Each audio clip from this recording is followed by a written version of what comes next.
A single spark, one corroded bomb, a misplaced heat card. Any of these can turn an aircraft carrier flight deck into a killing field in seconds. What you're about to discover are 5 catastrophic disasters that transformed America's most powerful warships into death traps. Over 300 sailors died in these incidents. Most people have never heard these stories. And at the end, I'll answer the most asked questions about carrier operations that even veterans want to know. Let's get into it. Here's what you need to understand first. An aircraft carrier flight deck is one of the most dangerous places humans have ever created. We're talking about a space the size of 3 football fields. On that tiny area, 40-ton fighter jets land at 150 miles per hour. Other jets launch at the same time. The noise alone can permanently destroy your hearing in under 2 minutes. Jet exhaust hits 2,000 degrees Fahrenheit. That's hot enough to melt metal and cook a person alive instantly. The deck moves with ocean swells. Wind shifts constantly. And 200 sailors work in this chaos inches from death every single second. Spinning propellers, screaming jet engines, live bombs that could level city blocks. This isn't just dangerous, this is a mathematical certainty that something will eventually go catastrophically wrong. And it has. Multiple times. The 5 disasters I'm about to walk you through killed dozens of sailors, destroyed millions of dollars in equipment, and forced the Navy to completely rewrite how carriers operate. These aren't just stories. They're lessons written in blood by young Americans who paid the ultimate price. During combat deployments, carriers run what's called cyclic operations. Aircraft launch and recover every 90 minutes, around the clock. A typical strike carrier launches 20 jets, recovers the previous group, refuels everything, then launches again. This cycle repeats every hour and a half, day and night. Good weather and bad. No breaks. No downtime. Every single part of this operation involves controlled violence. Steam catapults throw 60,000-pound jets from 0 to 165 miles per hour in 2 seconds.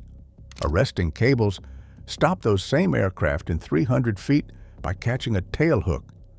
The energy absorbed could power a small town. Ordnance crews move 500-pound bombs across a deck covered in fuel and hydraulic fluid. One mistake, one equipment failure, 1 second of lost focus, and people die. The 5 disasters you're about to hear represent different ways this system can fail, different cascading breakdowns. But they all share the same threads: young sailors, exhausted crews, outdated equipment, and the brutal physics of high-energy operations in tight spaces. Each disaster forced changes. Each tragedy made the Navy confront its weaknesses. And each incident killed or injured sailors who trusted the systems would protect them. Let's start with a peacetime explosion that remains one of the worst naval disasters in American history. The first one, USS Bennington, the hydraulic bomb, May 26, 1954. USS Bennington was off the coast of Rhode Island running routine flight training. The ship had just been upgraded to launch the Navy's new jet aircraft. These jets were heavier and faster than anything carriers had handled before. So the old hydraulic catapults got upgraded to generate more power. 6 o'clock in the morning, the first jet of the day sat on the starboard catapult ready to launch. The catapult fired, but the jet didn't move. Before anyone could react, smoke poured from the forward flight deck. Then the world exploded. A massive blast ripped through the ship's forward sections. Secondary explosions followed immediately, trapping damage control teams in compartments that became ovens. One doctor died instantly. Medical staff evacuated wounded to the flight deck because the spaces below were uninhabitable. Petty Officer Francis both described the engine room as looking like hell itself as he dragged dead sailors from compartments where the heat was unsurvivable. For 4 hours, the crew fought fires that kept reigniting. Hydraulic fluid kept vaporizing and exploding. Every time they thought they had it contained, another compartment detonated. The death toll climbed. 10 dead, then 30, then 50, past 100. When it finally ended and investigators started digging, they found the cause. Hydraulic fluid from the upgraded catapult system had vaporized under pressure and ignited. The Navy had installed more powerful systems without understanding how they could fail. Final count: 104 officers and sailors killed, 139 injured, one of the worst peacetime disasters in U.S. naval history. The Navy immediately switched to steam-powered catapults, and they built a memorial to the men who died that morning. If you're learning things most people never hear about, do me a favor and share this video. These stories need to be told. The second one, USS Oriskany, the flare locker nightmare. Jump forward 12 years, October 26, 1966. The Vietnam War was raging. Carriers in the Gulf of Tonkin were flying thousands of combat missions. USS Oriskany had been on station for 4 months, 8,000 sorties in that time. The crews were exhausted. 18-hour days maintaining, arming, and launching aircraft in brutal conditions. That morning, 2 inexperienced airmen were stowing magnesium flares in a storage locker. Mark 24 flares. These things burn at 4,500 degrees Fahrenheit. They're designed to light up the night sky for bombing runs. The sailors accidentally ignited one. Panic set in. Instead of throwing it overboard or into a burn area, they tossed it back into the locker and shut the door. Inside that locker were 650 more flares and dozens of rocket motors. Here's the thing about magnesium fires. You can't put them out with water. Water actually makes them burn hotter. The flares started cooking off in a chain reaction, each one igniting the next. The temperature climbed to levels that melted steel. That locker was directly below the sleeping quarters where off-duty pilots rested between missions. Toxic smoke filled those rooms in minutes. Men had no warning, no escape route. Some pilots literally tore air conditioning units out of walls with their bare hands trying to get out. Others used wrenches to break portholes, choosing to fall 60 feet into the ocean rather than suffocate. On the hangar deck, fire spread to helicopters and an A-4 Skyhawk. Rocket fuel and aviation gas added to the inferno. The ship's suppression systems couldn't handle it. Sailors fought with hand extinguishers against fires consuming their ship from the inside. When it ended, 44 men were dead, 43 from smoke inhalation, 1 from burns, another 156 injured, many with permanent lung damage. The Navy initially charged 5 sailors with manslaughter, but the charges got dropped when investigators showed the flares were so sensitive they could ignite just from being bumped during normal handling. The disaster led to complete redesigns of how ordnance gets stored and massive improvements in damage control training. The third one, USS Forrestal, the chain reaction from hell. July 29, 1967, USS Forrestal, America's first supercarrier, was operating in the Gulf of Tonkin at the height of Vietnam. In 4 days, the Air Wing had flown 700 combat sorties. They'd exhausted their supply of modern bombs. Captain John Belling faced a choice: stand down operations or accept older bombs from supply.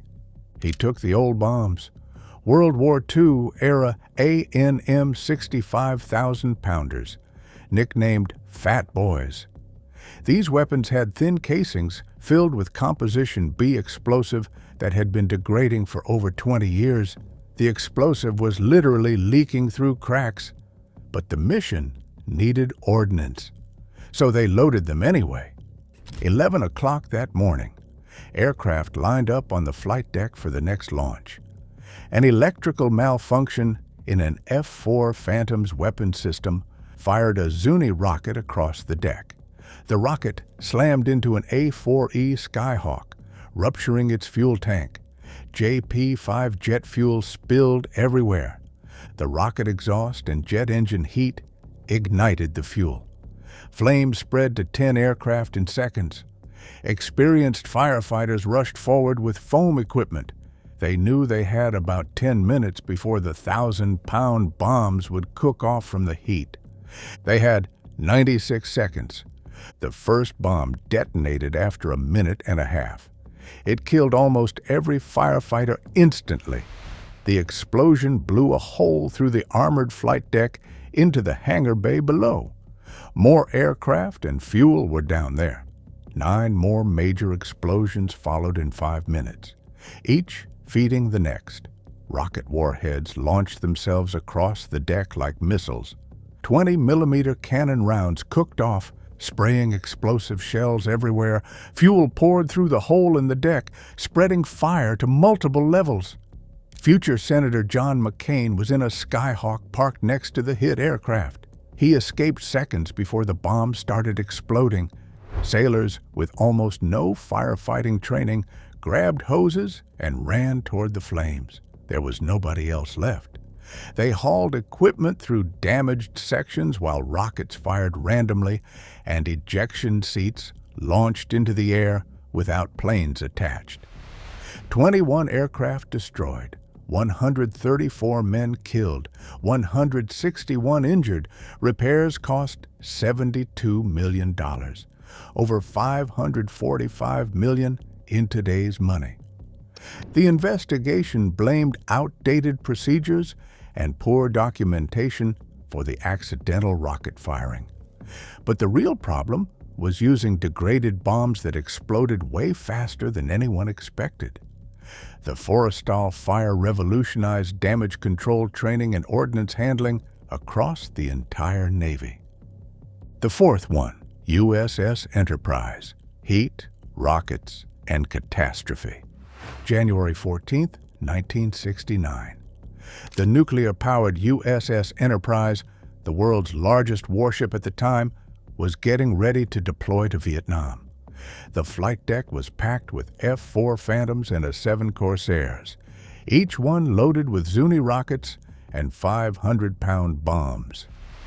An aircraft engine starter called a huffer was parked on deck. Its exhaust was positioned just 2 feet from a Phantom's rocket pod. These carts produce exhaust at 590 degrees Fahrenheit, well above the temperature where Zuni rockets cook off. 4 crew members saw the dangerous placement. None of them moved it. 1 minute, 18 seconds later, a Zuni rocket ignited from the heat. It screamed across the deck, rupturing fuel tanks. 15,000 gallons of JP-5 spilled everywhere. 3 more rockets cooked off and fired into the deck itself. Bombs started heating up. Then they started exploding. 18 explosions in just a few minutes. One blast blew an 8-foot hole through the 2.5-inch armored flight deck. Shrapnel and burning fuel tore through sailors. One bomb plunged through multiple decks and shot out the stern without exploding. That piece of luck prevented even worse casualties. Another explosion opened a 22-foot hole in the deck. Firefighters rolled undamaged aircraft forward to protect the ship's island. They poured foam through holes blown in the deck. Destroyers came alongside and extended fire hoses. 3 hours later, at 11:30 that morning, the flames finally died. 28 sailors killed, 314 injured, 32 aircraft destroyed or damaged. repairs over $126 million. Many of the people responsible for the huff replacement died in the first explosion. The Navy redesigned engine start carts and implemented stricter deck safety protocols. The fifth one, USS Nimitz, When Darkness Kills. May 26, 1981. Nuclear carrier USS Nimitz was running night flight ops off Florida. Night carrier landings are the hardest flying in all of aviation. Pilots land on a moving, pitching deck in total darkness, using only deck lights and instruments, zero margin for error. An EA-6B Prowler was making its approach when it drifted off centerline. The aircraft hit the tail of an SH-3 helicopter on the deck. Then it smashed into 3 A-7E Corsairs, a tow tractor, and 3 F-14 Tomcats. Massive fuel fire erupted as JP-5 spilled from a just refueled F-14. Fire systems contained the blaze to about 4,000 square feet. After 28 minutes, the fire looked out. Crews started cleanup. Then disaster struck again. A Sparrow missile warhead that had broken loose during the crash cooked off from leftover heat. It killed 2 sailors instantly and reignited the fire. 2 more Sparrow warheads detonated. Then a Sidewinder missile exploded. The blasts blew a 12 by 24-inch crater in the flight deck. 14 sailors dead, 39 injured, 3 aircraft completely destroyed, 9 damaged. Repairs over $58 million. This tragedy pushed the Navy to develop insensitive munitions, explosives designed to resist cook-off even when exposed to fire or impact. Modern weapons are far less likely to detonate accidentally, a direct result of what happened on the Nimitz. The man who survived the impossible. Now let me tell you about someone who survived what should have killed him. 1991, Persian Gulf War.